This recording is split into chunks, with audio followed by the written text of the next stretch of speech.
Please keep quiet.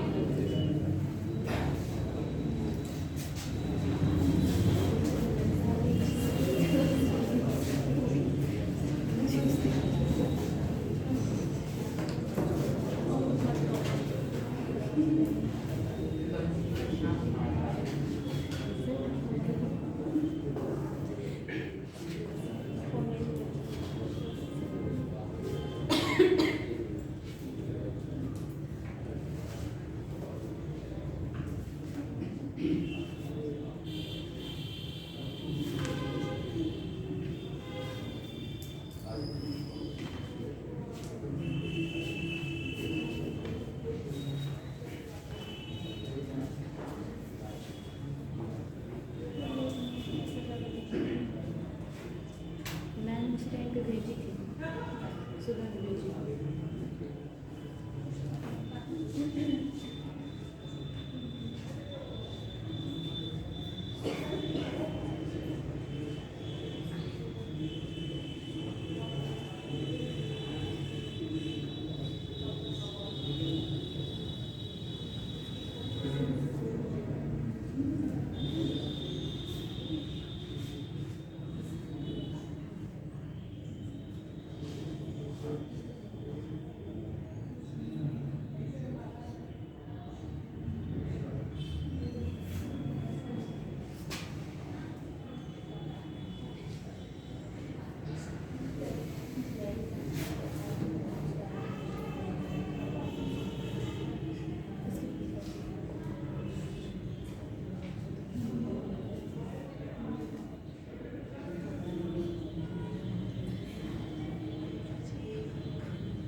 चलिएगा start किया जाए। ध्यान से देखिएगा और आपको ये तो पता चल जा रहा होगा ना कि कैसे लाइन से हम मीनिंग निकालेंगे और कैसे एक मतलब कहानी देखेंगे कि उस पैसेज में क्या कहा जा रहा है।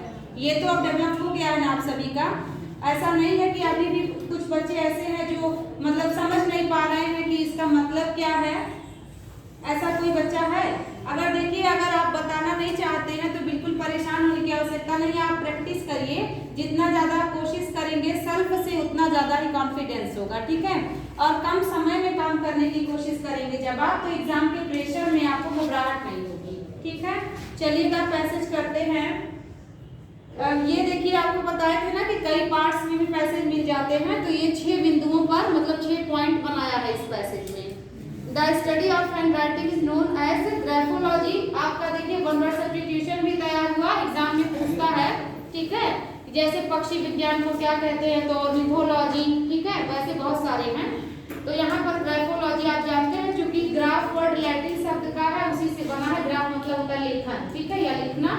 और एक होता है विकार, जैसे बहुत बच्चे होते हैं ना पढ़ने में वाज को सा पढ़ेंगे, ठीक है, तो वो डिसलेक्सिया होता है। डिस्ग्राफिया यानी लेखन संबंधी विकार, उल्टा बनाने लगते हैं। जैसे डी बनाना है तो डी हम सभी जानते हैं, डी कैसे बनेगा, डी कैसे बनेगा, तो बहुत से बच्चों में प्रॉब्लम पाई जाती है। इसको जो है डिस्ग्राफिया कहते हैं, ठीक है। तो ये सब वन वर्ड सब्स्टिट्यूशन आपको मिलेंगे, डिसलेक्सिया, डिस्ग्राफिया, ठीक है। तो यहाँ पर देखिए, the study of hand writing is known as graphology and it has been practised for 100 of years, ठीक है। 100 ऑफ ईयर्स यानी कि सैकड़ों सालों से इसका प्रैक्टिस किया जा रहा है। देखिए, professional forensic graphologist have worked on many court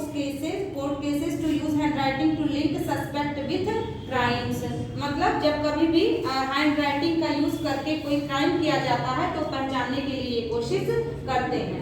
सभ्यता आपने पढ़ी है ना, हड़प्पा सभ्यता, उसमें देखिए बाउस्ट्रोफिडन लिपि अभी तक नहीं पढ़ी जा सकी है, तो आप देख पा रहे हैं कितना वर्ष पुरानी सभ्यता है। इसके बाद देखिए ये समझ में आ गया ना कि क्यों यूज किया जाता है। अब दूसरे वाले में कह रहा है hand writing is particularly important legally in the case of signatures and proving whether signatures are real और फॉर्ज्ड कैन बी पिवोटेबल, मतलब होता है आधारभूत या मतलब बेसिक, आप कह दीजिए पिवोटेबल मतलब बेसिक या आधारभूत, उसकी हिंदी हो गई, ठीक है। इसके की मतलब सिग्नेचर उसी व्यक्ति का है कि नहीं, इसका अध्ययन किया जाता है, ठीक है। फिर आगे बढ़ेंगे, कह रहा कि graphologists also work to verify whether autographs are real or fake, कि सही सिग्नेचर है या नहीं, ये वही लोग डिसाइड करते हैं। इसके बाद है some handwriting analysts also study writing samples to determine personality types and some businesses commissions this analyze before hiring new employees, मतलब कई लोग क्या करते हैं, न्यू एम्प्लॉय हायर करने से पहले हैंड राइटिंग देखते हैं और उनके सिग्नेचर वगैरह को भी चेक करते हैं, ठीक है। इसके बाद देखिएगा the method is even sometimes used to help couples see, फिर है इफ दे आर कंपैटिबल, इसका मतलब होता है अनुकूल, ठीक है। जैसे अनुकूल और प्रतिकूल आपने देखा है ना, किसी के तरफ रहना अनुकूल और किसी का जस्ट अपोजिट तो प्रतिकूल, ठीक है। तो यहाँ पर है कि आप उस काम के लिए सुटेबल हैं कि नहीं, इसका अध्ययन जो है आपके सिग्नेचर और आपके राइटिंग से किया जाता है।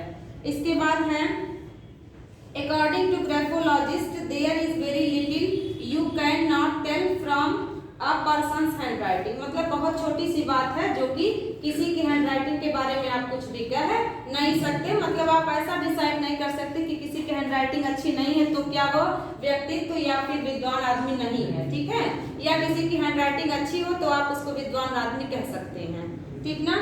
फिर कह रहा है कि फ्रॉम, फिर है psychological conditions like high blood pressure and, फिर है सीजोफ्रेनिया, इसका मतलब होता है ना कि जैसे स्टैमर मतलब हकलाना, बोलते समय कई लोगों की आवाज लड़खड़ाती है या फिर अचानक में कुछ ऐसे वर्ड्स है वो नहीं बोल पाते हैं, तो उसको हम लोग पढ़ेंगे इसको सीजोफ्रेनिया, यानी कि बोलते समय जुबान का लड़खड़ाना या स्टैमर हकलाना, ठीक है।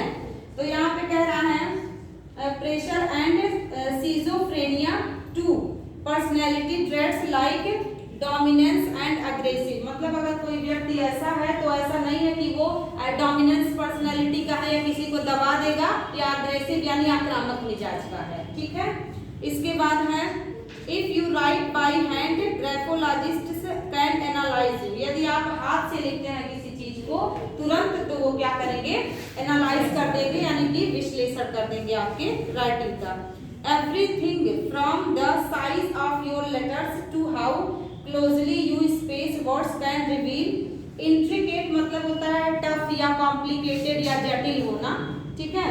तो यहाँ पे कह रहा है कि everything from the size of your letters to how closely you space words can reveal intricate details of your personality, मतलब यहाँ पे बता रहा है कि इसके अध्ययन के अंतर्गत यह भी आता है कि आप अपने फॉन्ट साइज को कितना बड़ा रखते हैं और आप दो वर्ड के बीच में कितना स्पेस रखते हैं, लेटर्स के बीच में कितना स्पेस रखते हैं, इस आधार पे भी वे आपके पर्सनैलिटी को भी बता देंगे। समझ में आ रहा है ना।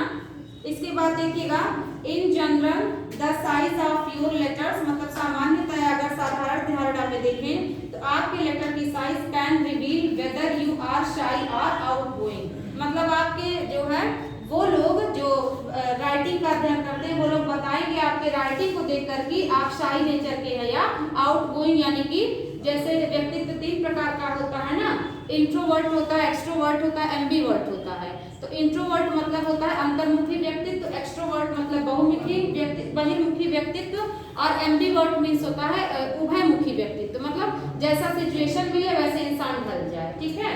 तो यहाँ पे वो आपके राइटिंग के जो है फॉन्ट साइज को देख के बता देंगे कि आप शाई नेचर के हैं या आउटगोइंग यानी कि बहिर्मुखी व्यक्तित्व के हैं। इसके बाद कह रहा है compare to standard line sheet of papers if you write with the tiny letters, मतलब आप वो जो है पेपर के हिसाब से अगर आप देखेंगे छोटे छोटे लेटर्स को आप लिख रहे हैं, that do not reach the top line you are likely to have a timid, और वो टॉप लाइन यानी कि जो जिस पंक्ति तक आपको पहुंचाना है अपने लेटर फॉन्ट साइज को नहीं पहुंच रहा है, तो क्या कहेंगे कि मतलब आपकी पर्सनैलिटी क्या है। टिमिड मीन्स आप जानते हैं कायर, और इंट्रोवर्ट मतलब अंतर्मुखी व्यक्तित्व के हैं आप, ठीक है।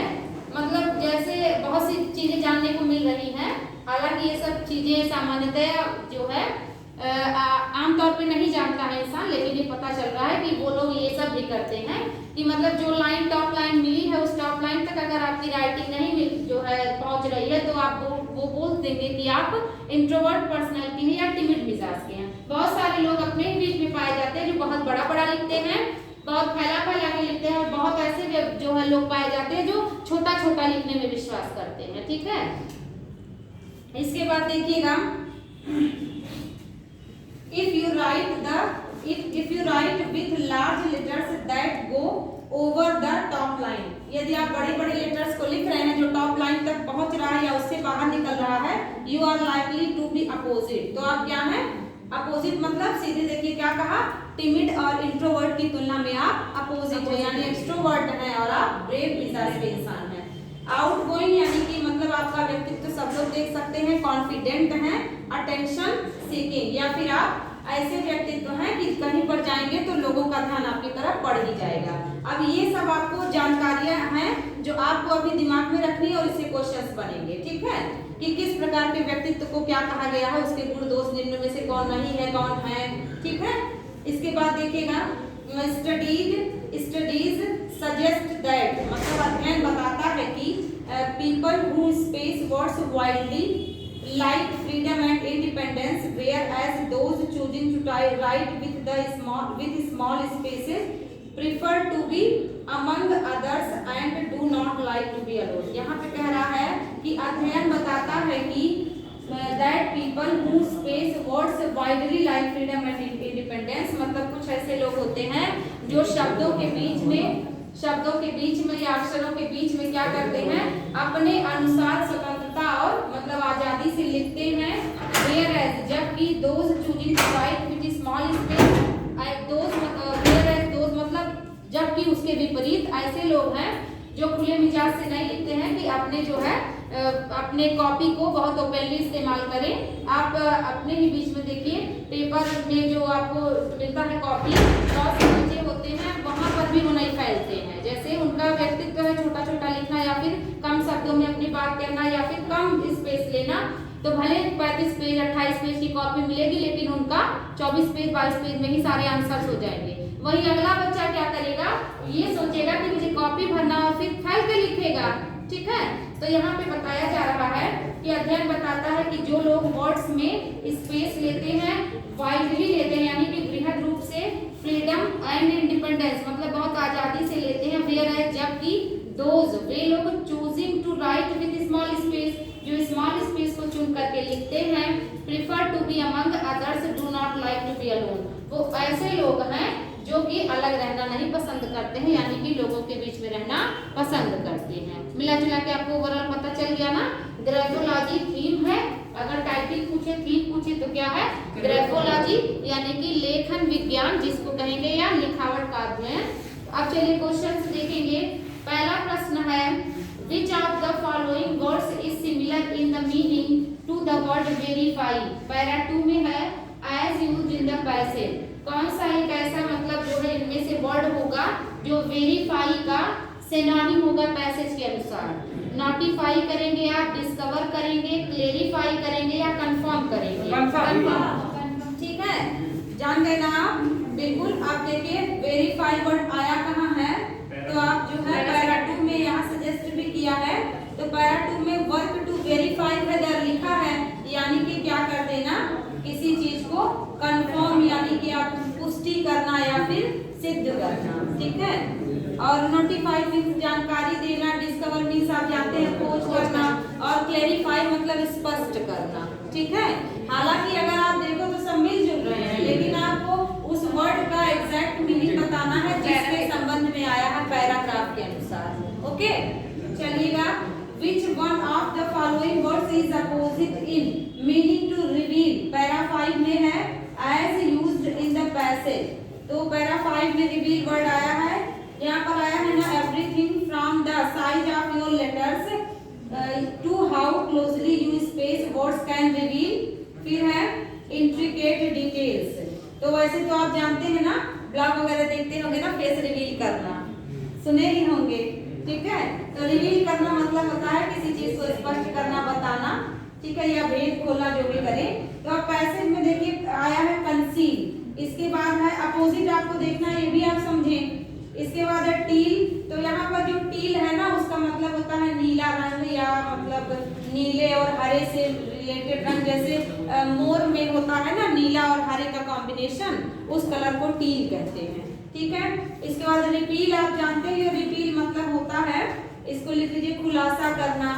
और है ब्लैकन, ब्लैकन मीन्स तो आप जानते हो काला, तो क्या हो गया कंसील, कंसील मतलब होता है छिपाना या किसी चीज को सीक्रेट करना। रिवील का जस्ट अपोजिट कंसील होगा, ठीक है। इट्स माय कंसील थॉट मतलब सीक्रेट थॉट, ये मैं आपको नहीं बताना चाहती हूँ, समझ पा रहे हैं ना, कई बार होता है ऐसा।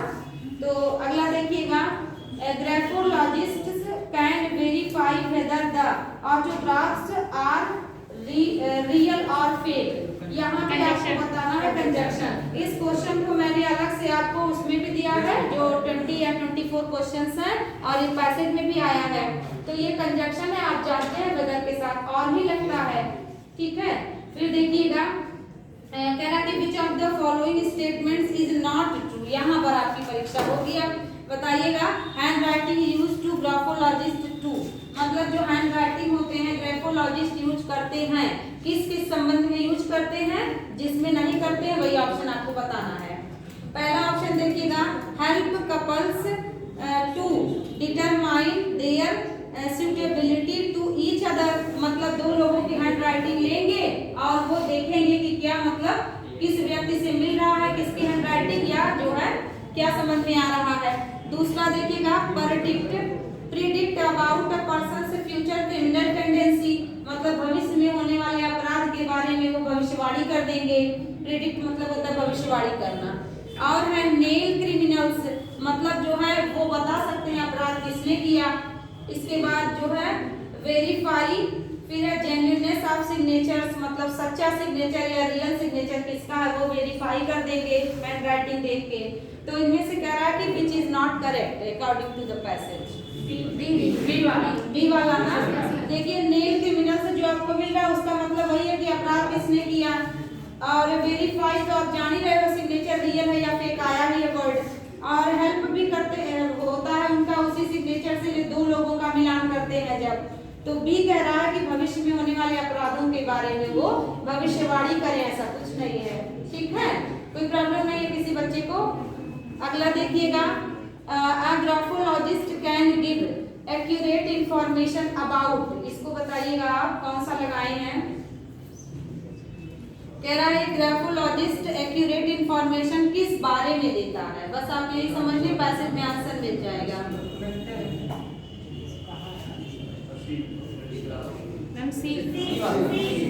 सी वाले बच्चे, चलिए देखा जाए। कह रहा है setbacks a person is likely to face in future, तो फेस का कोई जिक्र ही नहीं हुआ, कुछ ध्यान ही नहीं देना है कि चेहरे का स्केच बना देते हैं वो सब। फिर उसके लिए अलग होता है ना, आप देखते हैं, आप हुलिया बताओ और फिर पता चल जाता है आतंकवादी कहाँ है कौन है, ठीक है। फिर देखिएगा उसमें कौन सा आता था, दया दरवाजा तोड़ो ठीक है, उसमें देखिए कितने अच्छे से स्किट बन जाता था ना। चलिएगा, अब पर्सन्स चांसेस ऑफ सक्सेस, एक व्यक्ति का सक्सेस का चांस। तीसरा कह रहा है पर्सन्स पॉपुलैरिटी, पॉपुलैरिटी ग्राफ। और चौथा कह रहा है पर्सन्स मेंटल हेल्थ। आप कहाँ कंफ्यूज हो गए भैया मेरे, मेंटल हेल्थ बताया है, ऐसी आपकी राइटिंग के अनुसार वो बता देते हैं ना, आप जो है इंट्रोवर्ट पर्सनैलिटी के हैं कि आउटगोइंग पर्सनैलिटी के हैं, ठीक है। तो आपको सीधा सीधा पूरी मतलब आप देख पाए अगर तो चौथे के बाद पूरा यही सभी बताया है, ठीक है। चौथे जो चौथा पॉइंट है यहाँ से लेके अंत तक ये यही बताया है कि राइटिंग देख करके वो बताते हैं कि किसका जो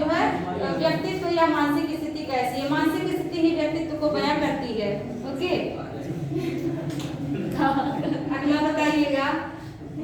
A person who write with large letters that cross over to top line is likely to be, बताइएगा। अब फिर वापस उसी पैसेज को समझिएगा। कह रहा है एक ऐसा व्यक्ति जो राइट करता है लार्ज लेटर्स यानी बड़े बड़े लेटर्स को, that cross over to top line, जो क्या टॉप लाइन को भी पार कर जाता है। ठीक ना, यानी कि आप समझ पा रहे हैं ना, ठीक है। अब कह रहा है कि उसका व्यक्तित्व क्या होगा, अग्रेसिव होगा या डिफरेंट होगा, नहीं डिफिडेंट होगा, या आउटगोइंग होगा, या इंट्रोवर्टेड होगा। सी बिल्कुल भी कंफ्यूज नहीं है ना। यहाँ पर देखिए, यहाँ पर मिल रहा है ना 5वें के सेकंड लास्ट में, you are likely to be opposite, outgoing, confident and attention seeking. ठीक ना, कोई दिक्कत नहीं है किसी बच्चे को। और यहाँ पर जो है आपको फिर यहाँ पर भी मिला, size of your letter can reveal whether you are shy और outgoing compare to standard line sheet of paper. समझ पा रहे हैं ना, तो यहाँ पर सी वाले बच्चे करेक्ट हैं। फिर देखिएगा, an attention seeking confident person writes with large letter. ठीक है, देखिए राउंड लेटर की, कर्सिव लेटर की कोई चर्चा ही नहीं हुई, तो इस ऑप्शन पे आप लिखेंगे ही नहीं। टिनी लेटर और लार्ज लेटर की बात हुई है, तो टिनी लेटर बताया है कि वो शाही मिजाज के या मतलब शर्मीले मिजाज के होते हैं, जो कम जो है जगह लेते हैं और कम बड़ा बड़ा नहीं लिखते, छोटा छोटा लिखते हैं। तो इसलिए आप लार्ज लेटर तो कॉन्फिडेंस आया है। यहाँ पे देखिए अपोजिट बोला भी है। ठीक है, 5वें नंबर के पैसेज में कोई दिक्कत नहीं ना है। इसके बाद के क्वेश्चन को देखिएगा, रीड द फॉलोइंग स्टेटमेंट। अब देखिए ये वो वाला हो गया जो आप निर्णय क्षमता वाली बात करते हैं। ठीक है, graphology has been practised for thousands of years. कह रहा कि कौन सा जो है करेक्ट स्टेटमेंट है। दूसरा है, a person's handwriting reveal everything about him. Ma'am पहला गलत, मैम पहला गलत, ये सही है, ये सही है। की बात कही है ना, वो 100 ऑफ ईयर है, और यस यस मैंने 1000 से पढ़ा, मैंने ना जो मन में था वो लिख लिया मुझे। ठीक है, बिल्कुल सही। Graphology has been practised for hundreds of year था, या 1000 ऑफ ईयर। बहुत अच्छे, इसका मतलब आप लोग बहुत ध्यान से काम करते हैं, बहुत बढ़िया। तो both and B are not correct, या इनकरेक्ट या फॉल्स। ठीक है, कोई दिक्कत? अभी किसी क्वेश्चन में किसी बच्चे को संदेह हो तो बताएं, स्पष्ट करें, मैं फिर से समझाऊं, बताइए। किसी बच्चे को प्रॉब्लम नहीं ना है तो चलिए ग्रामर के क्वेश्चन पे देख लीजिएगा। ग्रामर के क्वेश्चन भी सॉल्व कीजिए।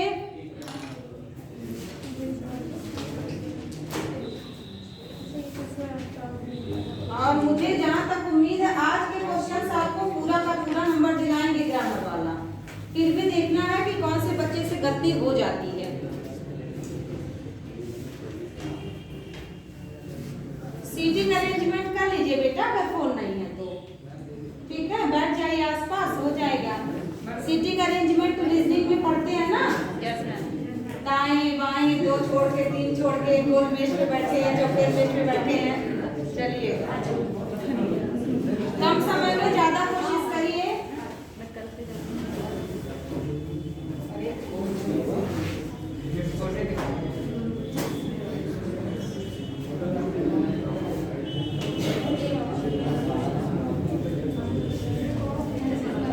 मन में सोचना है ना, बात तो हो नहीं रही है क्या खा के आए हैं।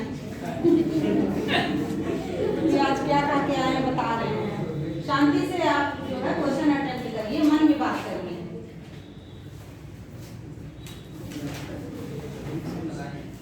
मन को समझना ये भी एक अध्ययन है, आप देख पा रहे हैं आजकल मन की बात समझना। ठीक है, ये भी साइंस है। चलिएगा, काम करिए।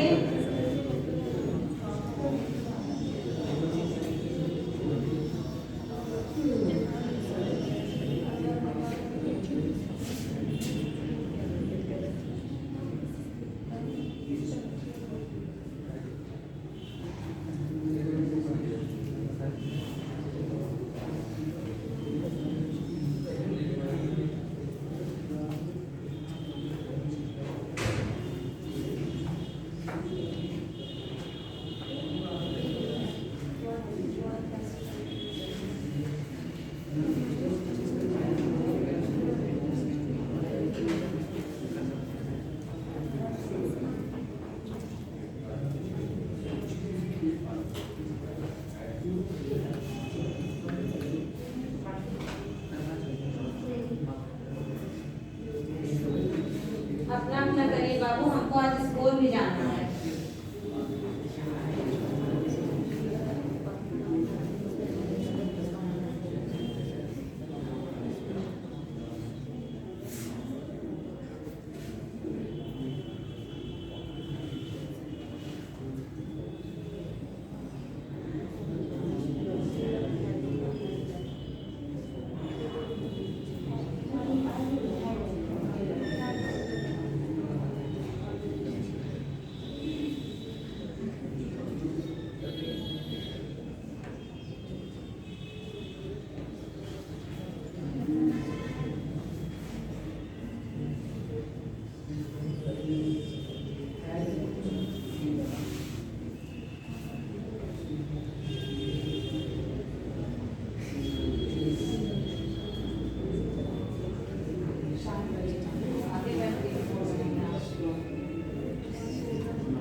डन।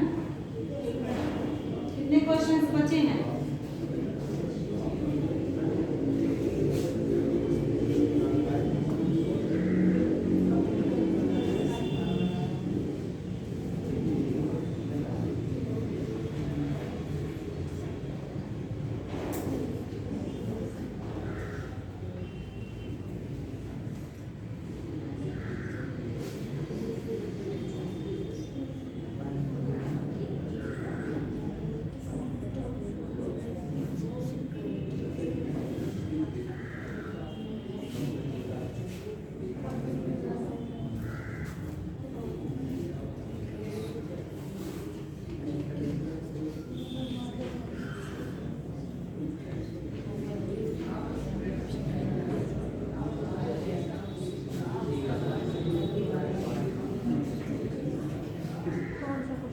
डन बच्चों?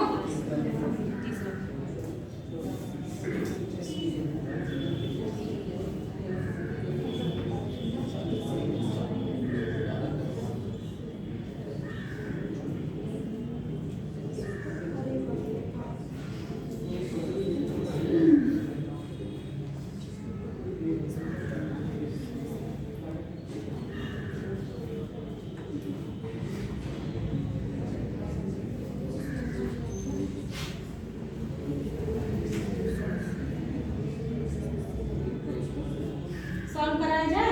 Yes ma'am. चलिएगा, ध्यान दीजिए।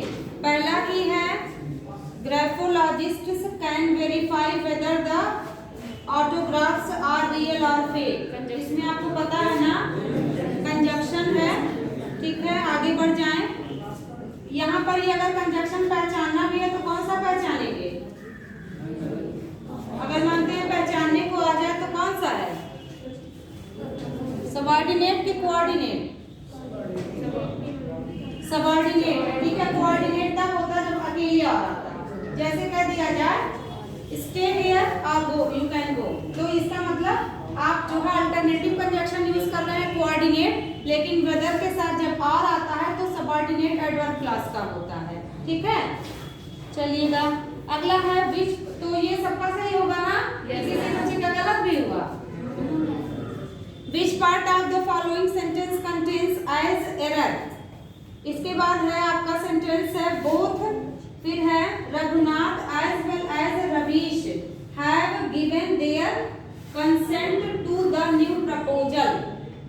अच्छा, ऐसे क्वेश्चन को आपको बड़े होशियारी से क्या इसमें जो है दिक्कत होती है, आप क्वेश्चन पढ़ रहे हैं और आप ऑप्शन को नहीं देख रहे हैं, आपको समझ में आ गया, मानते हैं ए क्लास ए पार्ट में एरर है, लेकिन ऑप्शन जब देता है तो सी में ए कर देगा, समझ पा रहे हैं ना, ए में डी कर देगा, तो ऐसे क्वेश्चन आते हुए बच्चे से गलत हो जाते हैं।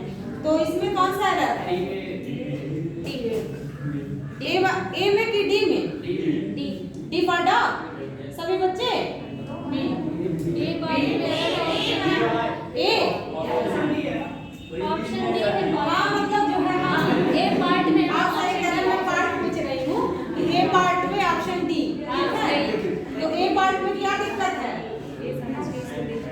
बोथ के साथ हमेशा एंड होता है, ठीक है। सभी बच्चे का करेक्ट है, कोई भाई चीटिंग ना करे, क्योंकि अंतरात्मा की एक आवाज होती है जो खुद ही सुनी जाती है। और आप ये सोचिए कि अगर हम इन चीजों पर ध्यान नहीं दे रहे हैं तो इसका मतलब हम पूरे मन से क्लास में नहीं है, ठीक है। एक ऐसी चीज है जब आप पूरा टाइम दे रहे हैं तो मन से पढ़ें, ओके। तो चलिए अगला है fill in the blank with the appropriate modal. इसमें बताना है द विलेजर्स फिर read and write their mother tongue, should, may, can, should और विथ। हाँ बाबू, हाँ बिल्कुल सही, ठीक है। शुड वाले बच्चे त्याग दें अपने इस विचार को। क्यों आखिर कैन होगा, देखिएगा, कह रहा था विलेजर्स मतलब गांव वाले लोग अपने मदर टंग में लिख भी सकते हैं और पढ़ भी सकते हैं। जरूरी नहीं है कि कोई गांव वाला लिखना ही चाहे, आप तो राय दे रहे हो कि मतलब लिखना पढ़ना आपको मदर टंग में ही चाहिए। तो ये एक पार्ट हो गया ना, कैन मतलब सकता है, क्योंकि आप जानते हैं ना कि लोकल लैंग्वेज होती है जिसको बोला था ना कि अपनी भाषा का उद्धार करने के लिए आपको अपनी मातृभाषा का प्रयोग करना चाहिए। तो उस स्थिति में नहीं बोल सकते कि गांव वालों को अपनी मदर टंग में प्रयोग करना चाहिए। नहीं बेटे, यहाँ पर अगर आपका जो है कैन ना होता तो आप करते चाहिए के संबंध में और ब्रैकेट में एडवाइस भी लिखा होता, ये सब लोग क्वेश्चन में दे देता है। यहाँ कह रहा है कि द विलेजर्स कैन, यहाँ कैपेसिटी की बात हो रही है, ठीक है। मतलब उसकी जो है आप जो है बहुत सारे पेपर्स ऐसे हैं जिसमें लोकल लैंग्वेज से क्वेश्चंस आते हैं, इंग्लिश पार्ट अलग, हिंदी पार्ट अलग और आपका लोकल लैंग्वेज अलग, ठीक है। अपने यहाँ अवधी और भोजपुरी है, उससे भी क्वेश्चन पूछता है, ठीक है। बहुत सारे ऐसे क्वेश्चंस हैं, जब आप उस पार्ट को क्वालिफाई करोगे तब आपका मेन चेक होगा, ठीक ना। ग्रामर से हाँ बाबू, तो इसीलिए तो कैन होगा, ग्रामर है, ठीक है, आप कह रहे हैं। तो यहाँ पर कह रहा है इस क्षमता कि एक ग्रामीण व्यक्ति के मतलब ग्रामीणों के अंदर उसके लोकल लैंग्वेज में या मदर टंग में लिखने और पढ़ने की क्षमता होती है, ठीक है ना। यहाँ पर आप राय दोगे तो राय क्या, जाहिर सी बात है, जहाँ पलेगा बढ़ेगा वहाँ का लैंग्वेज सीखेगा ही, समझ पाए ना। चलिएगा, अलग है फिल इन द ब्लैंक में the train the platform before I reach the station, D for dog. तो बिल्कुल सही, आप सभी लोग करेक्ट हैं। बिफोर के पहले जो है पास्ट परफेक्ट और बिफोर के बाद पास्ट इंडेफिनिट, ठीक है। आगे बढ़ जाएंगे, द मैन फिर क्या है standing next to the pillar is my older brother. एक बात आसान था, किस बच्चे का गलत हुआ, अब भाई हुआ तो बता दो ना ईमानदारी से, कि हमें आगे चेक करना पड़ेगा। अगर गलत हुआ तो आप सोचिए कि आपका ध्यान जरूर वहां नहीं जा रहा है जहां पे आप एक नंबर पा सकते थे, ठीक है। अगला देखिएगा, choose the correct form of the verb to fill in the blank, B. फिर कह रहा है द मैटर यस्टरडे, और ये समझिए कि ये क्वेश्चन पूछता है या मतलब पूछा ही है बार बार। सामान्य तौर पे बच्चे अबाउट लगाएंगे क्योंकि उसके दिमाग में रहेगा के बारे में, लेकिन याद रखिए डिस्कस एक ऐसा वर्ड है, ठीक है, हाँ बिल्कुल, जिसके साथ no preposition will be used. जैसे आपको बताया गया था ना, इंटर का अगर प्रवेश के संबंध में यूज करोगे आप तो में प्रवेश करना नहीं लिखोगे, ठीक है। तो इंटर के साथ इनटू नहीं लगता, ठीक ना। तो ये सब कुछ वर्ड है, तो वैसे डिस्कस के साथ भी कुछ नहीं लगेगा, इसका मतलब ही होता है के बारे में बात करना या चर्चा करना। तो ये भी आपका, चलिए एक नंबर है आपका।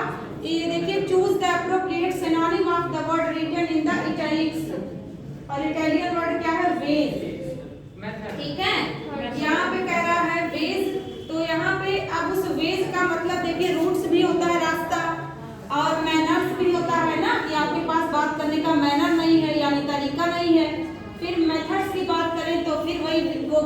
विधियां में आ गया, और पाथ मतलब तो सीधा सीधा रास्ता होता है, ठीक ना। यहाँ पे आपको सेंटेंस के अनुसार चलना पड़ेगा, बात को समझिएगा। कह रहा there can be different ways of solving the same problem, यानी कि मेथड, कोई दिक्कत नहीं ना है। मेथड मतलब विधि, बहुत सी विधियां हैं, तो यहाँ पे डिफरेंट वेज यहाँ पे है। यहाँ पे अगर कहीं जाने की बात करता तो पाथ कर सकते थे आप, ठीक है, रूट कर सकते थे आप, लेकिन वो तब सेंटेंस में आपको किस संबंध में या किस पर्सपेक्टिव में यूज किया है आपको बताता। कोई बच्चा जिसको दिक्कत नहीं ना, अरे भाई वो तो बताओ, डरो नहीं कि मैम जैसे है ना, उठो तो बताते हैं। Choose the opposite of the following, इसको बताइएगा। पर्टिकुलरली वर्ड है, इसका आपको अपोजिट बताना है। पहले ये वाले बच्चे बताएं, बताइए आप लोग क्या लगाए हैं? ए, बी, सी। ये वाले बच्चे बताएं बी, वो वाले बच्चे बताएं कौन सा। ये पर्टिकुलरली का आप अपोजिट बताओ कौन सा लगाए हैं। ध्यान से देखिएगा, अपोजिट पूछा है। अगर आप क्वेश्चन को पढ़ने में गड़बड़ कर रहे हैं तो समझिए मार्क्स आपके हाथ से जाने तय हैं, और फिर है ना, फिर दिक्कत हो जाएगी। बताइए पर्टिकुलरली मतलब सी होगा।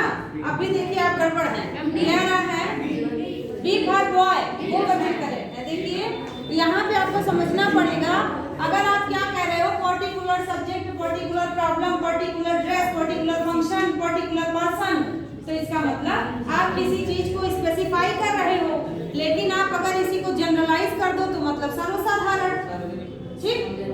अब देखिए कह रहा इलाबोरेटली मतलब होता है, इलाबोरेट मतलब किसी चीज को विस्तार करना, ठीक है। आपने जब ग्रेजुएशन में पढ़ा होगा तो इलाबोरेट द टॉपिक ऐसे होता है, विस्तृत वर्णन करिए, विस्तार करिए। फिर है इंटायरली मतलब होता है ना, मतलब पूरी तरह से, इंटायर सिचुएशन। इसके बाद है कॉम्प्रिहेंसिवली मतलब आप जानते हो समझ आधारित, तो जनरली हो गया। कोई दिक्कत तो सोच लीजिए, दोनों तरीके से गड़बड़ हो सकता है। अगर आपने नहीं समझा तो ये है ना अति उत्साह कि मतलब मुझे आ गया और आपने फटाफट आंसर को लगाया और गड़बड़ हो गई। दोनों चीज जो है आपको देखिए, बहुमुखी व्यक्तित्व का या जो है प्रतिभाशाली बच्चा वो नहीं माना जाता जो रटने में विश्वास करता है। जब आप क्वेश्चन करेंगे डिसीजन मेकिंग वाले, तो अगर आपको निबंध याद करने पड़ रहे हैं तो इसका ये मतलब नहीं है कि आपने याद करके लिख दिया तो आप बहुमुखी प्रतिभा के धनी हैं। इसका मतलब आपने समझा नहीं, सिर्फ रटने में विश्वास किया, ठीक है। तो ऐसे बच्चे को प्रतिभाशाली नहीं कहा जाएगा, ठीक ना। अगला देखिए, right one word for the following group of words, इसको बता दें which cannot be read, इसको रेड पढ़ेंगे, थर्ड फॉर्म है, जिस हैंड राइटिंग को पढ़ा नहीं जा सकता, अपठनीय हिंदी में बोलेंगे आप। तो देखिएगा इनकॉरिजिबल मतलब होता है that can not be correct, जिसको आप सुधारा ना जा सके। जैसे शीशा टूट गया तो आप बना नहीं सकते, ठीक है। या कोई अवसर आपसे निकल जाए तो जो आप सुधार नहीं सकते, इसको कैसे याद करेंगे, करेक्ट से कॉरिजिबल याद कर लीजिए तो मिलान कर सकते हैं। और इलिजिबल मतलब होता है पठनीय, और आपको अपठनीय पूछा है। और इलिटरेट मतलब होता है निरक्षर, ठीक है। सी कैसे भाई, बी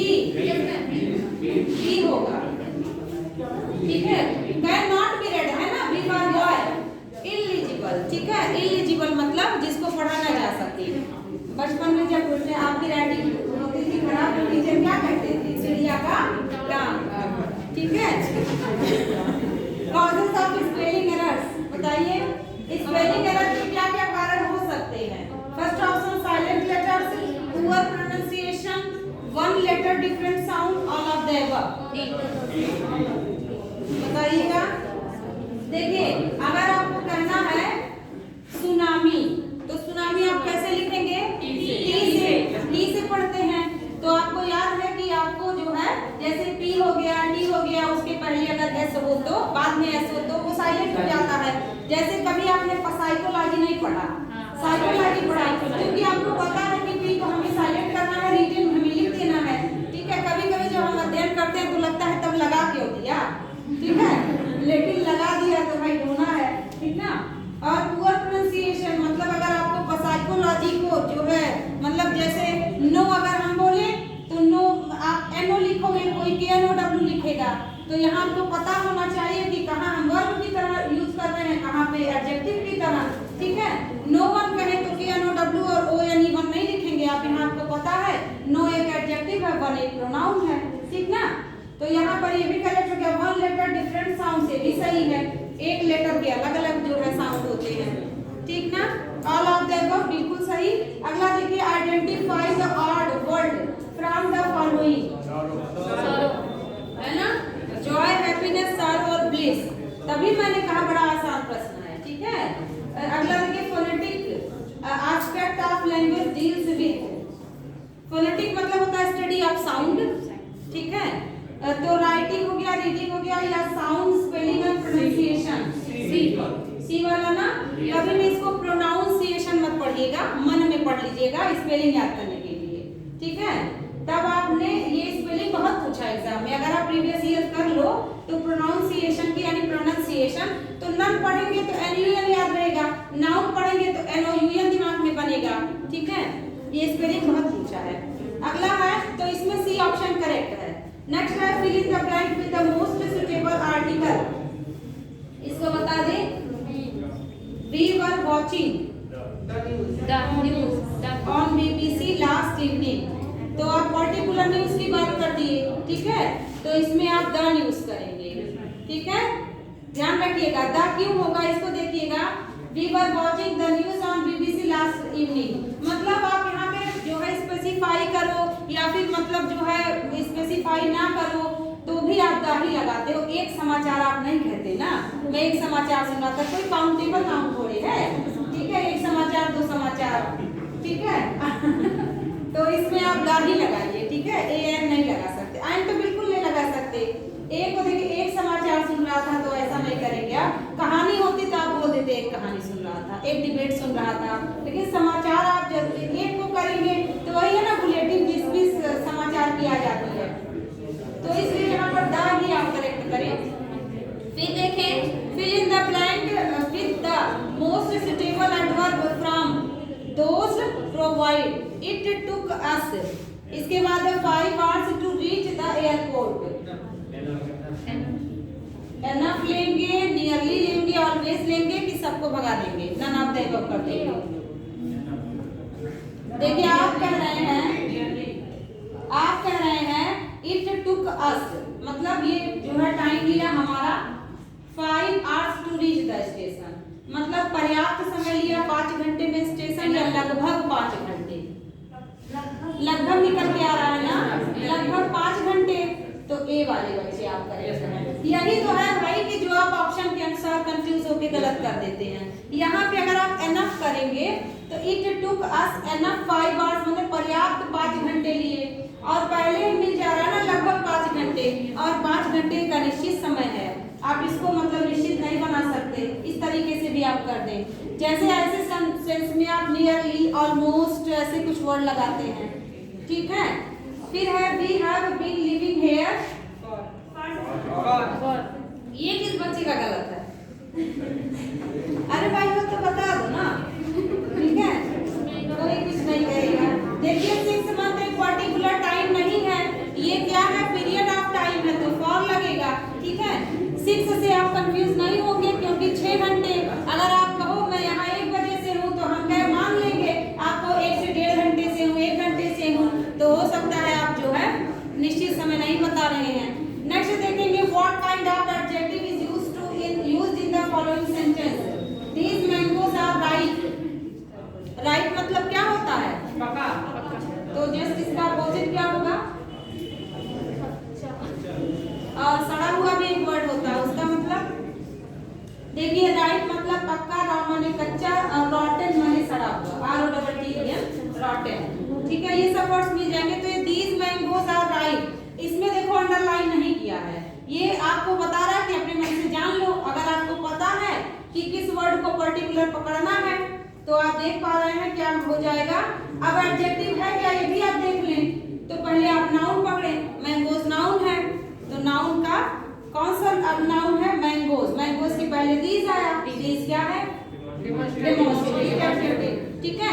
तो अंडरलाइन नहीं किया, ओवरऑल एक प्रश्न में 3-4 प्रश्न से दे दिया कि आप पहले नाउन पहचानो, फिर एडजेक्टिव पहचानो, फिर उसको आप पहचानो कि कौन सा एडजेक्टिव है, ठीक है।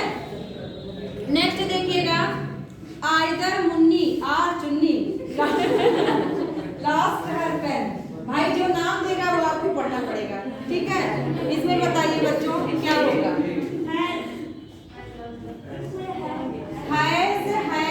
हैव यानी ए बी सी, ए सी सी सी सी सी बच्चे बोल रहे हैं ना, आप लास्ट से कंफ्यूज हो रहे हैं ना। लेकिन जो मैंने लास्ट बताया था वो लास्ट था LAST, तब वो पास्ट करते हैं। जब सेंटेंस में टेंस का जिक्र ना किया हो तो हमेशा प्रेजेंट मानते हैं, ठीक है। तो हैज करेक्ट होगा, ठीक ना।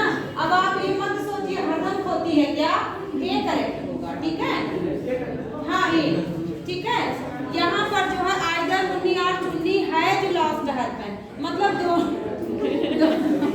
दोनों में से एक ने किसी ने अपना कलम खो दिया है, ठीक है। यहाँ पर जैसे अगर कुछ ऐसा हिंट होता कि पास्ट की घटना है तो आप हैड करते, लेकिन कोई ऐसा टेंस का जिक्र नहीं है इसलिए आप हैड नहीं करेंगे। यही बुद्धिमानी आपको एग्जाम क्वालिफाई कराती है।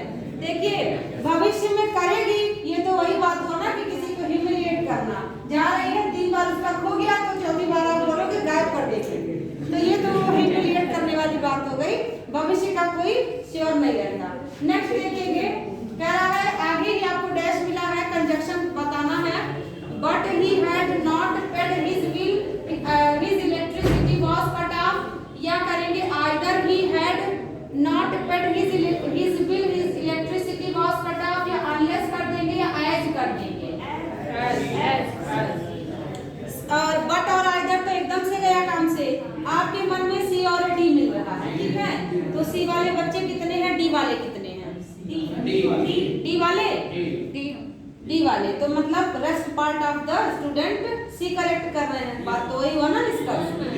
जब डी वाले बच्चे 4 हैं तो इसका मतलब बाकी सी हैं। अनलेस वाले यहाँ पर आप देखिएगा, आपको बताना है ये वाला आप जो है अनलेस की अगर आप बात करते हैं तो अनलेस और अनटिल से रिलेटेड आपको कुछ रूल जो है मिलते हैं। वो रूल आपने ऐसे पढ़ा है ना कि जब अनलेस वाला क्लॉज इसमें हो, प्रेजेंट में हो, और आप ये भी जानते हो कि नॉट का प्रयोग, नो का प्रयोग तथा नेवर का प्रयोग नहीं कर सकते, ठीक। और बाद वाला जो भी प्रेजेंट में है तो फ्यूचर में होगा या कैन वगैरह आ जाता है। मेहनत नहीं करेगा तो पास नहीं होगा, या मेहनत नहीं करता तो पास नहीं हो सकता। लेकिन आपको याद रखना पड़ेगा कि जब आप एज का प्रयोग करते हैं तो यहाँ पर ये जो है जैसा कि इसलिए, ठीक है, चूंकि इसलिए, यहाँ पर आप देखिए, यहाँ पर आप सी और डी में बिल्कुल कंफ्यूज नहीं हो। कह रहा है कि अगर आप अनलेस करते हैं तो देखिए क्या निकलेगा। कह रहा है अनलेस ही हैड नॉट, अब वही आप है ना धराशायी हो गए, क्योंकि आपको पता है अनलेस के साथ नॉट का प्रयोग किसी हाल में आ ही नहीं सकता।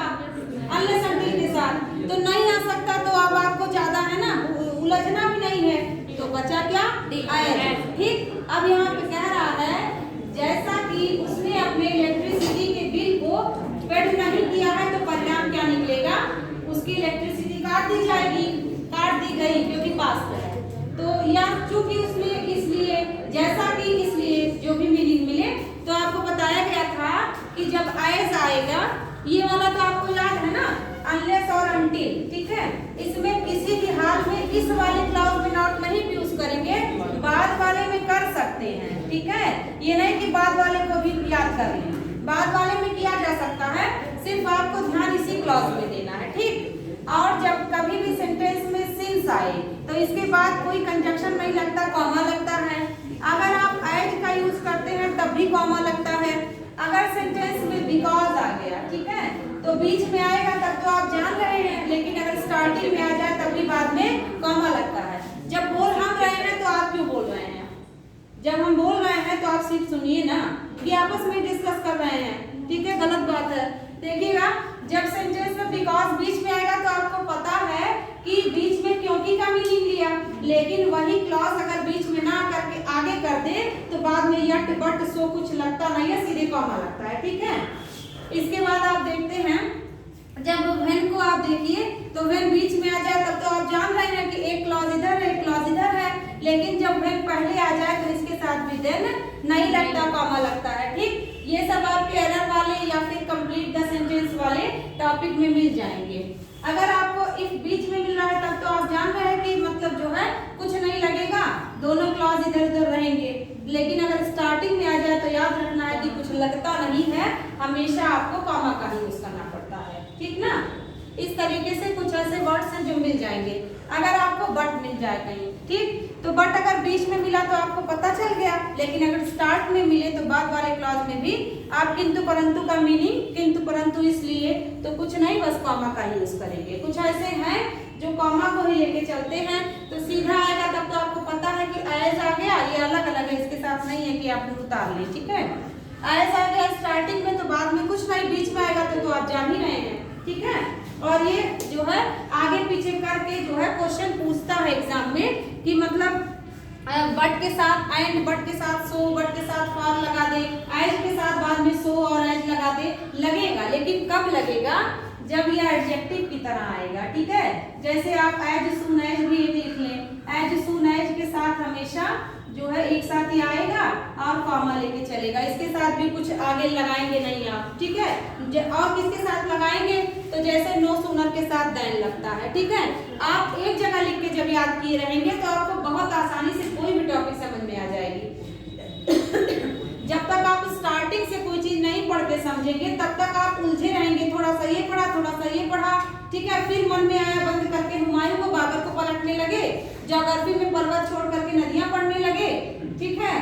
तो आप जो किसी भी टॉपिक को पढ़ें तो स्टार्टिंग से पढ़ें, अदरवाइज तब तक उसको छोड़ दें जब तक आपका मन नहीं लगता। जरूरी है कि आप पढ़ने बैठे समझ में आने लगे कोई टॉपिक। होता है ऐसा कई बार कि जब किसी टॉपिक को आप पढ़ रहे हो, पूरा पेज पढ़ लिया, कुछ नहीं अंदर गया, ठीक है, आपने कुछ ऑब्जर्व नहीं किया, तो आप क्या करें, उस टॉपिक को स्किप कर दें। क्यों, आखिर उसको नहीं हम करेंगे पोस्टमार्टम, ऐसे कैसे नहीं समझ में आएगा, आना चाहिए समझ में, आने लगेगा 1 से 2 बार में, लेकिन क्या जरूरत है अपने आप को परेशान करने की। उस टॉपिक को स्किप कर दो, दूसरा टॉपिक कर लो, हो सकता है रिफ्रेश जो है माइंड से वो टॉपिक समझ में आ जाए, और वो उस समय समझ में आपको आ जाएगा वो टॉपिक जब आपका बिल्कुल नहीं पढ़ने का मन करेगा। आप अंदाज सकते हैं इसको, कोई भी टॉपिक जब आपको लगे कि मुझे नहीं समझ में आ रहा है, उसको एकदम भूल जाइए, है ना, पुराने वाले दोस्त की तरह। उसको क्या करिए, आप उस समय भी याद करिए या उस समय पढ़ने की कोशिश करिए जब आपका बिल्कुल ना कुछ करने का मन हो। खाना बनाने से पहले आप सोचिए 10 मिनट में भी निपटाते हैं और 10 मिनट में निपटा के चले जाएंगे आप, ठीक है। 24 घंटा आपके पास है, अपने हिसाब से काम करिए ना। देखिएगा, जब कभी सेंटेंस में स्कार्सली हो या हार्डली हो, ठीक है, तो इसका मतलब होता है बड़ी मुश्किल से, तो इसके पास साथ ये व्हेन आएगा दूसरे वाले क्लॉज में, ठीक है। अगर नो सूनर कहीं मिल जाए तो आप इसके साथ हमेशा देन लगाएं, THAN, देन वगैरह ना लगाएं। फिर आप देखिएगा, अगर आपको एज मिल जाए तो बाद में एज नहीं आएगा, कॉमा आएगा, आप जानते हैं। सो भी आ जाएगा तो बाद में कुछ नहीं आता, कॉमा आता है।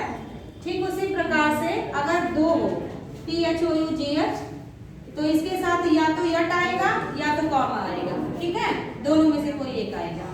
बट वगैरह नहीं आएगा, स्टिल नहीं आएगा। ऑल दो भी आप देख सकते हैं, यद्यपि आप कहते नहीं है, इवन दो, ऑल दो, यद्यपि इसके साथ भी या तो यट आएगा या तो कॉमा आएगा, ठीक है।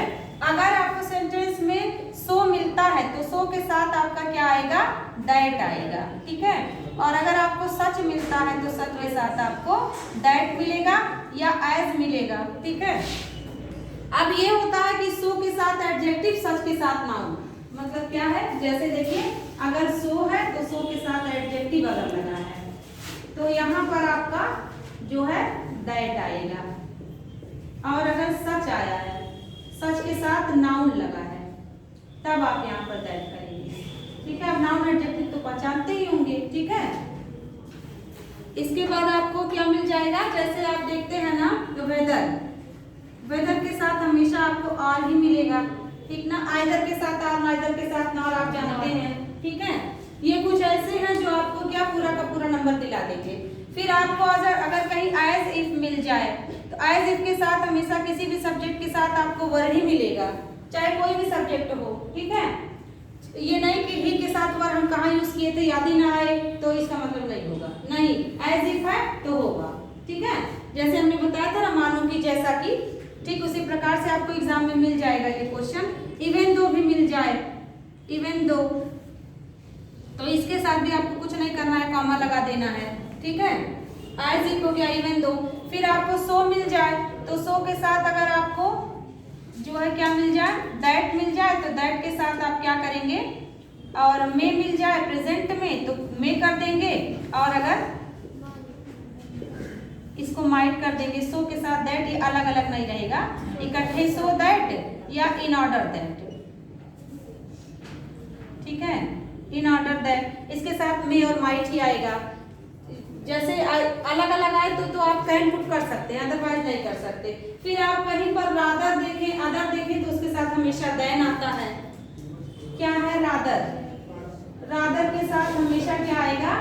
देन आएगा। अदर कहीं लिखा है तो इसके साथ भी हमेशा देन आएगा, ठीक है। तो यही सब आपके हैं जो टॉपिक को पर कमांड बनाते हैं। अगर यही सब आपने सीख लिया तो समझिए गंगा नहा लिए, ठीक है। गंगा नहा लिए का मतलब एक ही बार तो मन से कोई टॉपिक पढ़ना है भाई, बार बार पढ़ने की झंझट क्यों पालते हैं? एक बार पढ़ लीजिए टाइम देके, आगे बढ़िएगा। तो ये समझ गए ना? अब ऐस क्यों होगा वो बात साबित हो गई, सिद्ध हो गई। अब भूलिएगा नहीं, बिल्कुल नहीं।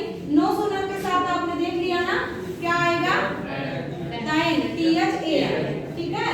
कोई गड़बड़ नहीं करेगा, लिखा हुआ है भाई, ये कहाँ लिखा है? नो सुनर के साथ देन, देखिए हाथ उठाया है।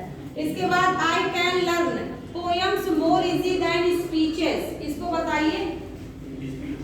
स्पीच कर देंगे, चलिए पोएम्स कर दिया, और बताएं। सी, कौन बच्चा बताया? हाँ बिल्कुल सही, सी ही करेक्ट है। मोर इजी क्यों करेंगे जब आप इजियर बना सकते हैं? जहाँ देखना चाहिए वहाँ ध्यान ही नहीं है, हैं? भाग के पनीर के पीछे भाग रहे हैं। देखिएगा EASY इजी है ना, तो आप इजी को इजियर बना देते हैं, तो क्यों मोर इजी को आप दे रहे हैं बैठने का टाइम? तो हटाइए। पोएट्रीज नहीं होता, पोएम्स होता है। नाउन का वो पढ़े थे ना, सीनरीज नहीं होता, पोएट्रीज नहीं होता, पोएट्रीज नहीं होता, पेटल्स नहीं होता, ठीक है, पुलिसेज नहीं होता, पीपुल्स नहीं होता। पीपुल्स तब हो सकता था जब राष्ट्र के लोगों की बात हो ना, द पीपुल्स ऑफ अमेरिका, ठीक है। कौन वाला? यहाँ पर देखिए पोएम्स हो सकता है, कविताएं, लेकिन पोएट्रीज नहीं कर सकते थे आप, पोएट्रीज गलत है, ठीक है। मोर इजी दैन स्पीचेस, अब पोएम्स और स्पीचेस यानी भाषण को प्लूरल बना रहा है कविता की तुलना में, तो यहाँ पर मोर इजी है ना, तो इजियर दैन हो जाएगा, मोर को हटा देना है, ठीक है, क्योंकि आप इजी को आप इजियर बना सकते हैं। नेक्स्ट देखिएगा, द मिनिस्टर्स आर रिस्पॉन्सिबल, इसके लिए आपको प्रीपोजिशन वाले पन्ने पे ध्यान देना होगा।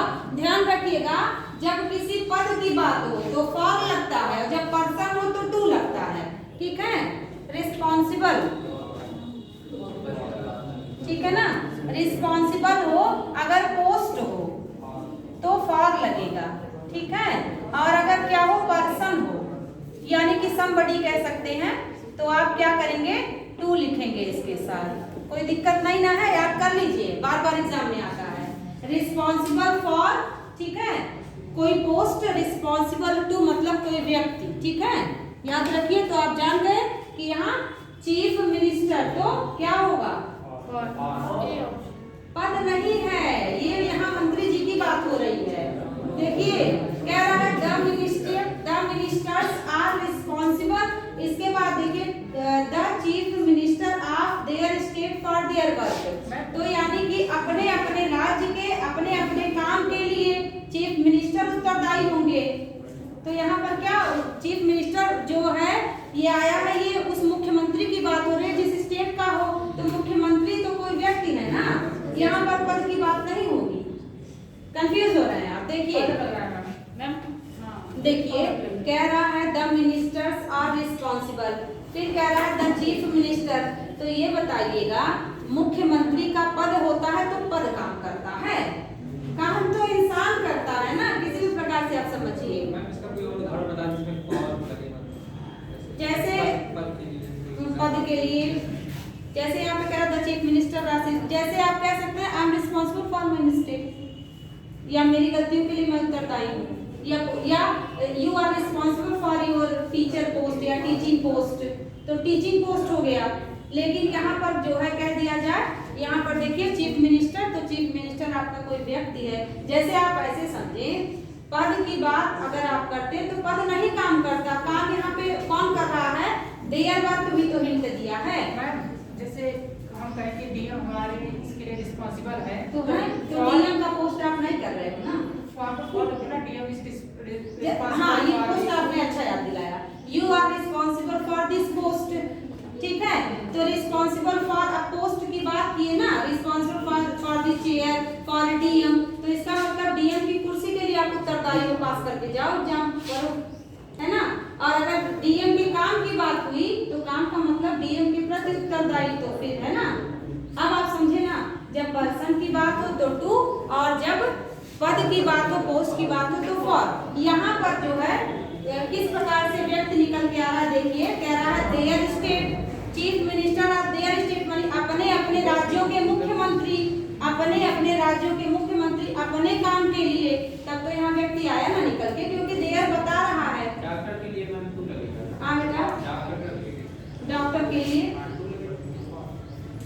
अब आप सेंटेंस पर निर्भर करते हैं, डॉक्टर का जो है आप पद की बात कर रहे हैं कि डॉक्टर उस व्यक्ति की बात कर रहे हैं, ठीक है। अब जो है मेडिकल करें तो आप जो है पद की बात कर रहे हैं। अब उसमें भी कई सारे पद हैं, है ना। पद मतलब ऐसे समझ लीजिए, जब पद की चर्चा हो तो फॉर, और जब पर्सन की चर्चा हो तो टू, ठीक है।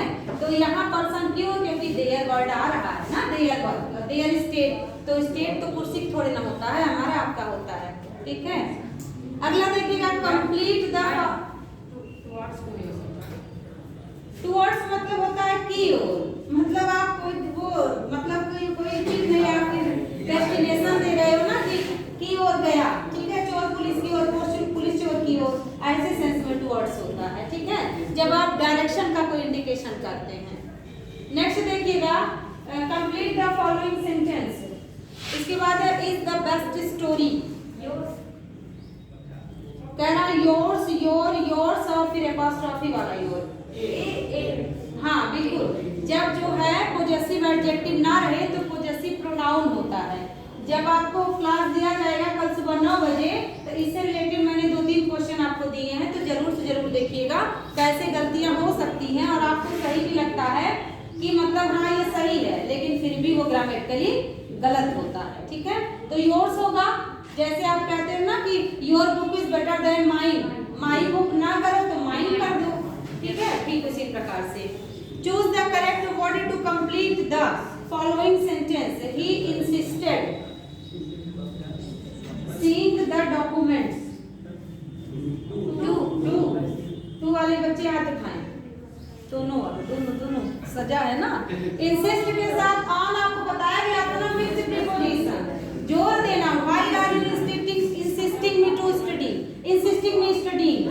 टू नहीं लगाएंगे यहाँ, क्योंकि आपको बताया गया है ना ऑन प्रीपोजिशन है, ठीक है। कहते नहीं हो क्यों मुझे फोर्स कर रहे हो, दबाव डाल रहे हो इस तरीके से, तो इंसिस्ट मतलब जोर देना, और जो है इसके साथ ऑन फिक्स प्रीपोजिशन है, ठीक ना। तो ऑन रख लें, ठीक है। और इंसिस्ट के साथ वाले क्वेश्चन बहुत एग्जाम में आपको मिलेंगे, बहुत अच्छे। अगला बढ़ जाए, fill in the blank with the correct preposition. Are you sorry, sorry for, ठीक है, बिल्कुल सही। अगला देखिएगा, अंतिम वाला ऑप्शन तो छिप ही गया है, क्या रहा, ठीक है, टाइम में छिपा गया। Which of the following sentences has a transitive verb? आप बताइए।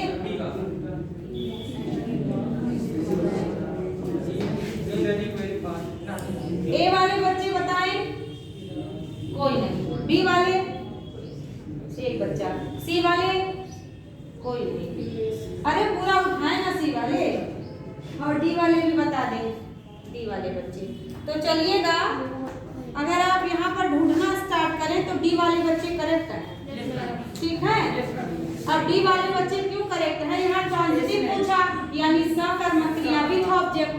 अब देखिएगा, she walks in the morning daily, तो अगर आप कहो कब, तो आंसर मिला सुबह में, रोज। लेकिन आपको किससे ढूंढना था, व्हाट या हुम से ढूंढना था ना। तो व्हाट या हुम से कहाँ आंसर मिला, नहीं मिला, तो इंट्रांसिटिव निकला। दूसरा करा he is running very fast, तो आप कहोगे कैसे, तो एडवर्ब बना फास्ट, नहीं मिला आंसर। कह रहा है शी राइट्स वेल, कैसे लिखती है, तो सुंदर, अच्छा लिखती है, लेकिन कह दिया जाए उसने क्या मारा, सांप मारा, आंसर मिल गया ना व्हाट से। तो डी वाले बच्चे करेक्ट हैं, ओके। दिक्कत? अब आप सोच पा रहे होंगे ना कि आप रिवीजन नहीं कर रहे हैं, ठीक है। अगला बताइएगा, fill in the blank with the suitable pronoun.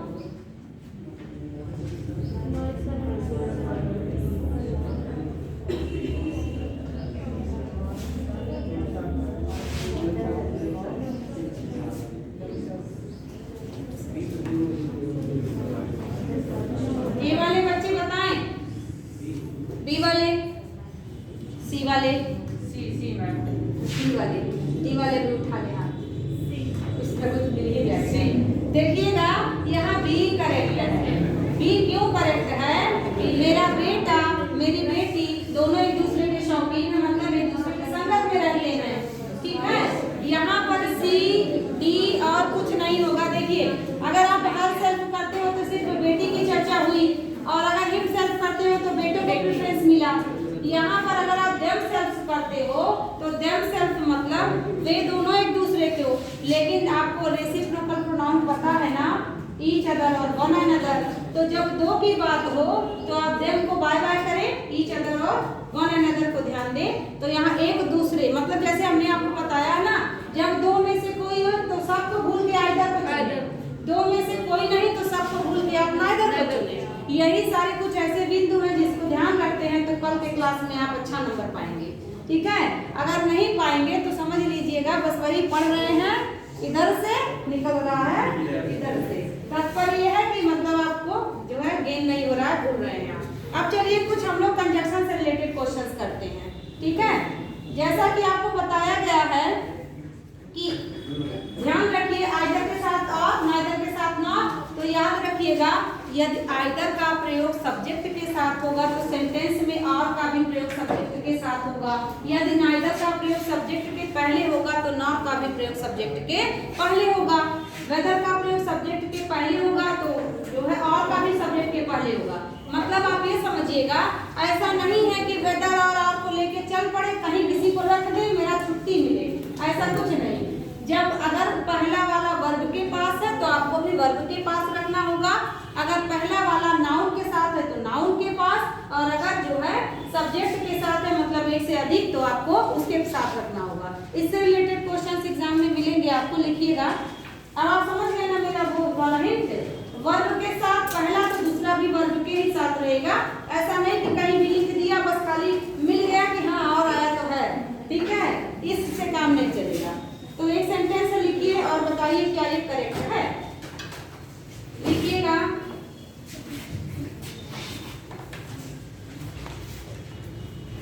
जैसे देखिए ही इज सो, इसके बाद है वीक WEAK, इसके बाद है as, he can not pass this year, he can not pass this year. हाँ इसको बताइए क्या इसमें गड़बड़ है। एक सेंटेंस और है, इसको लिखिए। हाँ इसमें क्या रहेगा, एज नहीं रहेगा, दैट रहेगा, ठीक है।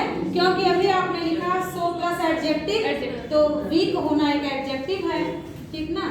बहुत आसानी से कर रहे हैं आप। देखिए weather he will come or not is doubtful, whether he will come or not is doubtful, whether he will come or not, O R और रहेगा, और नॉट इज डाउटफुल।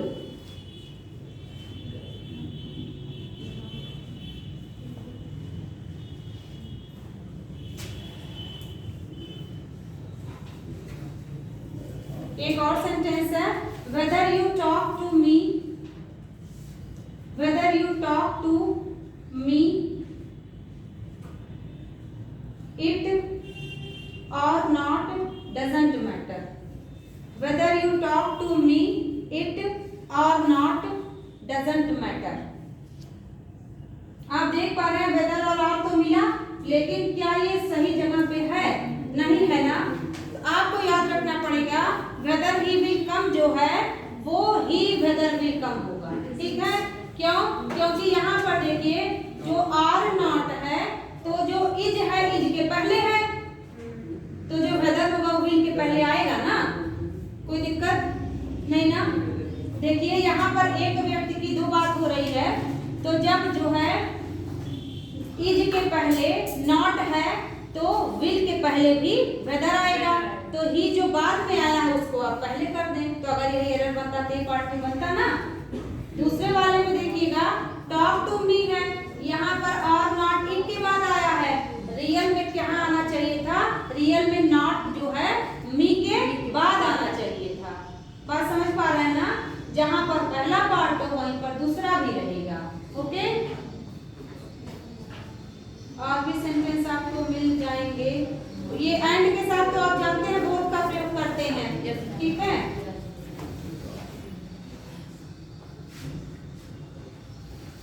लिखिएगा एक सेंटेंस से, देखिए करेक्ट है कि नहीं।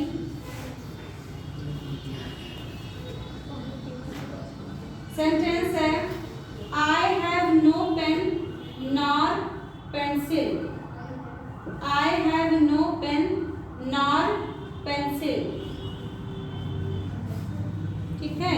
अच्छा, इसका रूल है आप जान लें, कभी भी सेंटेंस में अगर आपको मिल जाए नो, नॉट और नेवर, तो आपको मालूम है कि इसके साथ हम निगेटिव कैसे लगाएं, पूर्ण निगेशन बताता है। तो इसके साथ अगर आपको अथवा वगैरह का जिक्र करे तो यहाँ पर आपको और लगाना पड़ता है। जैसे हमने बताया था ना, नन के साथ बट लगता है, नथिंग के साथ बट लगता है, सेम आपको याद रखना पड़ेगा। नो, नॉर, नेवर के साथ हमेशा और लगता है, ये क्वेश्चन बनता है, ठीक है। हाँ बाबू, समझ पाए ना।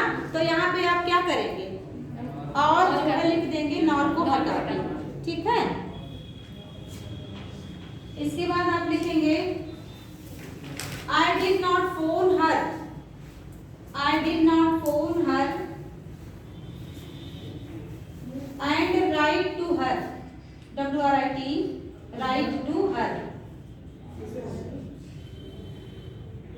I have, क्या लिखे, I did not phone her and write to her।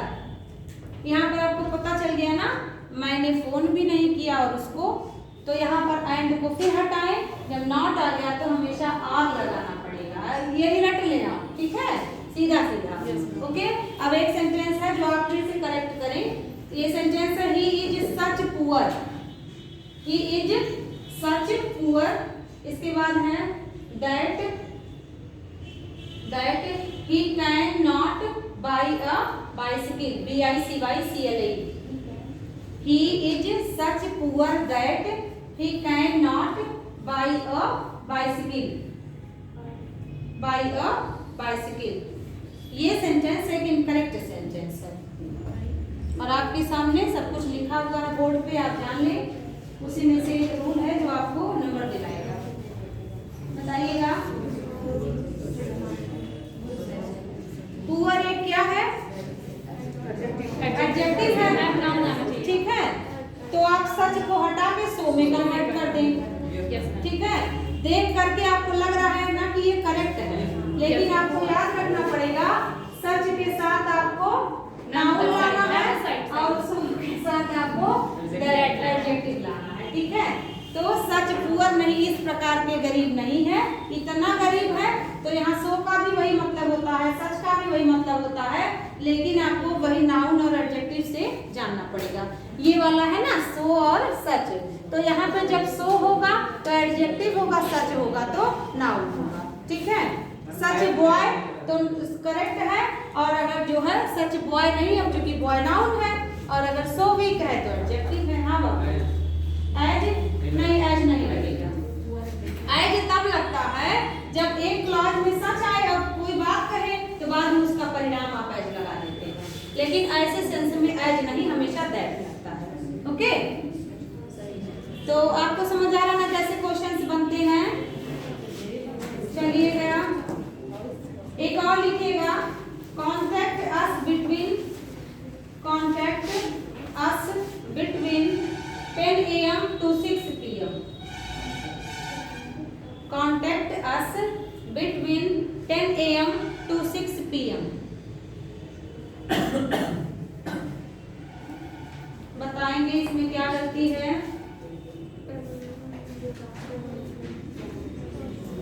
बहुत आसान सा है, बस आप समझिए। कह रहा है मुझे कब से कब तक तुम बात कर सकते हो कांटेक्ट? 10 बजे से लेके 6। ठीक है, देखिए बस आपको टू और फ्रॉम में कंफ्यूज नहीं होना है। अगर कहीं पर फ्रॉम मिले, ठीक है, तो इसके साथ टू या टिल आता है। टिल बहुत कम मिलेगा आपको, बट अगर मिल जाए तो आप इससे मिल लेंगे। ठीक है, फ्रॉम और टू ज्यादातर आपके एग्जाम में मिल जाता है, लेकिन टिल भी मिल जाए तो भी करेक्ट है। ठीक, और अगर बिटवीन आ रहा है तो आप जान रहे हैं ना, बिटवीन के साथ हमेशा एंड। ठीक है, 2 वर्ड 1 नंबर। ठीक ना, देख लीजिए। फ्रॉम जैसे आप कहते हो ना, फ्रॉम जयपुर से कहीं तक, ठीक है, या आप कहते हो सुबह से शाम तक। यहाँ पर कह रहा है कि अगर आप बिटवीन को करें तो 10 बजे से 2 बजे या 6 बजे के बीच में, और यहाँ फ्रॉम करते टू को करेक्ट मानते तो यहाँ से यहाँ तक। चाहे फ्रॉम लगाओ, बिटवीन हटाओ, चाहे टू हटाओ, एंड लगाओ, इट डिपेंड्स अपॉन यू। कोई दिक्कत? दोनों करेक्ट है, लेकिन आपको फ्रॉम आए तो टू कर देना होगा, और अगर बिटवीन आए तो एंड को करना है। ठीक ना, आसान था ना। अगला लिखिएगा, she would rather. She would rather, इसके बाद है buy, BUI। Some sarees, SAREES, saree, saree. ठीक है, some sarees, but a washing machine, WASHING, washing, MACHINE, machine. Sentence है, she would rather buy, BUI, buy माने खरीदना, यहाँ परचेज भी हो सकता था। Some sarees but a washing machine, MACHINE, ये एक इनकरेक्ट सेंटेंस है। ठीक है, दाइन होगा। ठीक है, THAN लिख देंगे, बट नहीं होगा। ओके, तो यही सारे कुछ हैं पॉइंट्स जो आपको एग्जाम में मिल जाएंगे। ठीक है, और एक और है, इसको सुन लीजिए, लिखिए मत। ये सेंटेंस है, there is friendship between Chiku and Sudama लिखा है, तो क्या ये करेक्ट है? ये सेंटेंस है, there is friendship between Chiku and Sudama, and आया है, करेक्ट है। ठीक है, आप सोच रहे हैं मैम हमेशा इनकरेक्ट बोलती हैं, ऐसे कैसे करेक्ट बोलती? विश्वास नहीं रहा आपका मेरे ऊपर। अगला लिख लीजिएगा, एक सेंटेंस है, he prayed God might bless me। he prayed, PRAYED, प्रार्थना करना, God might bless me। अब आपको ये करेक्ट करना है, he prayed God might bless me।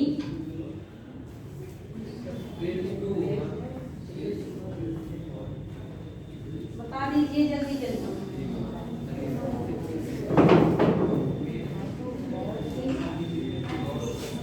यहाँ पे है he prayed, इसके बाद है God might bless me। देखिए यहाँ पर आपको याद रखना पड़ेगा कि जब टेंस चेंज करते हैं तब आप दैट लगाते हैं, और अगर टेंस नहीं चेंज करते हैं तो आप टू लगाते हैं। याद आया ना? अब यहाँ क्या करेंगे? वही वाला हाल हो जाता है आप लोगों का। कहा क्या पूरी कहानी सुन लेते हैं, फिर मैम क्या जैसे हमने आपको बताया कि जब आप नरेशन में टेंस चेंज करते हैं तो मैं अपने माइंड में चेंज किया, तो इसका मतलब जब टेंस चेंज होगा तो सब्जेक्ट के अनुसार दैट आएगा। ठीक है, जब टेंस चेंज नहीं करते तो इंपेरेटिव सेंटेंस होता है, please give me a glass of water. ठीक है, भगवान आशीर्वाद देंगे तो यहाँ पर जो है टेंस चेंज हो चुका है तो दैट, और नहीं होगा तो टू लगा देंगे आप। ठीक है, ये बात ध्यान रखिएगा, दोनों करेक्ट है, लेकिन आप इस शर्त पे जब आप टेंस चेंज करो तो दैट, अदरवाइज टू।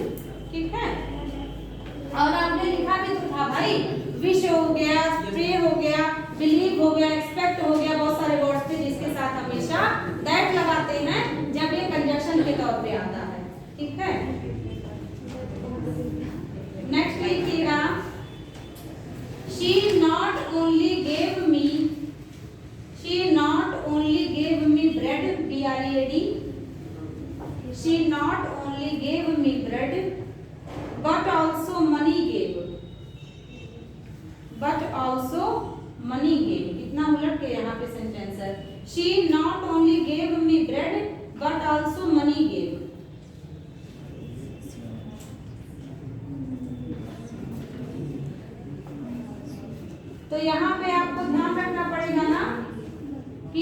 पे आपको मनी गेव नहीं करना पड़ेगा, गेव मनी करना पड़ेगा।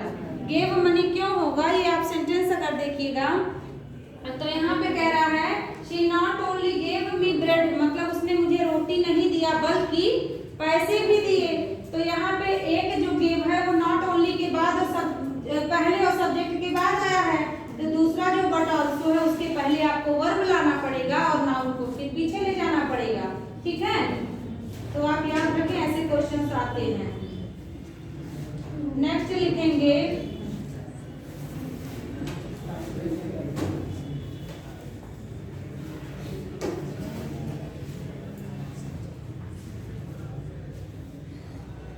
लिखिएगा our perform, PERFORM, our perform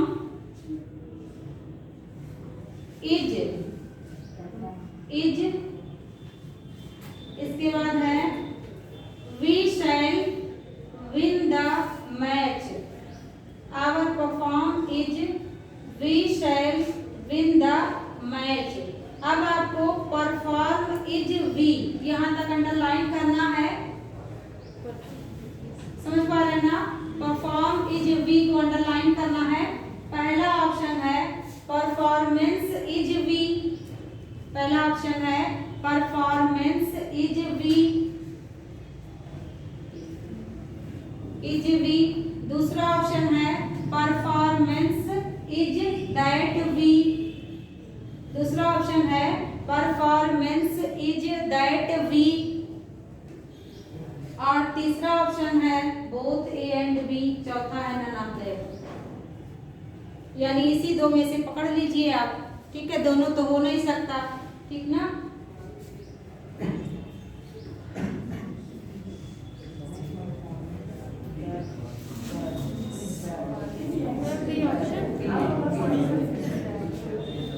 यहाँ पे क्या हो जाएगा, आवर परफॉर्मेंस इज दैट, मतलब हमारा जो परफॉर्मेंस है कि हम जो है जीत जाएंगे। ठीक है, परफॉर्म जो है अकेले वर्ब बनता है और आप परफॉर्मेंस करेंगे तो आवर एक एडजेक्टिव है और एडजेक्टिव के बाद आप नाउन लाते हैं।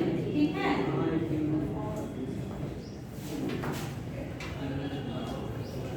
नेक्स्ट सेंटेंस है it is certain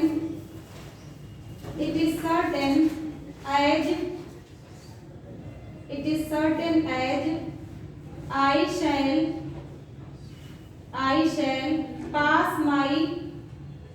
I shall pass my task.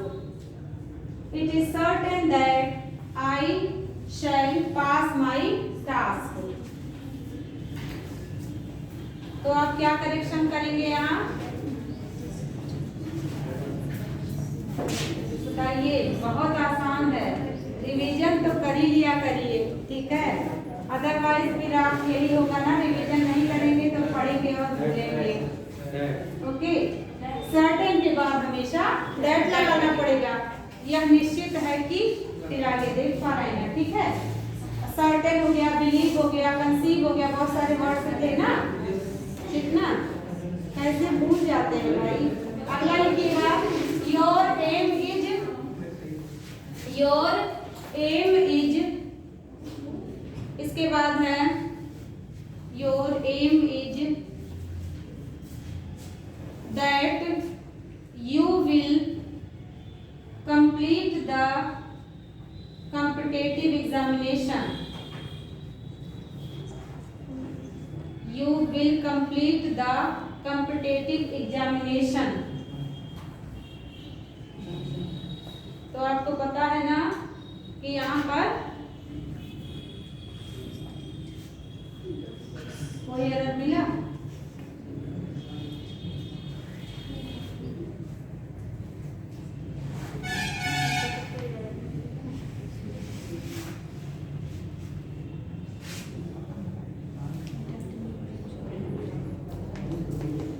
बताइएगा, कोई मिले तो बताएं। बाबू एक बच्चा पीछे से चले जाए ना, मैम वहाँ बैठी है, बता दें क्या यहाँ चल रहा है। ठीक है, तो यहाँ पर आपको कोई एरर नहीं है, दैट आना चाहिए, दैट आ गया। ठीक है, कोई प्रॉब्लम?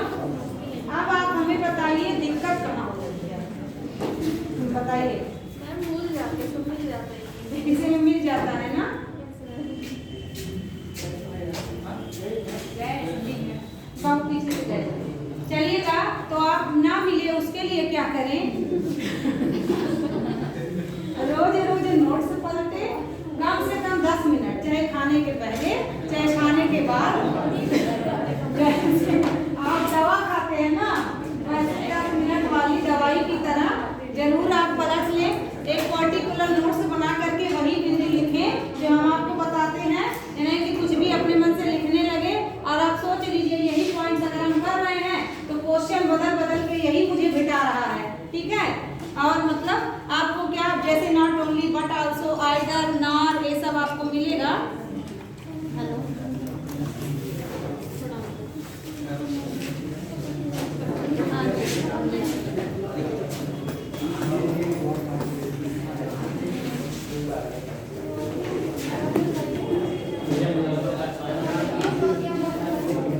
ओके बच्चों, थैंक यू।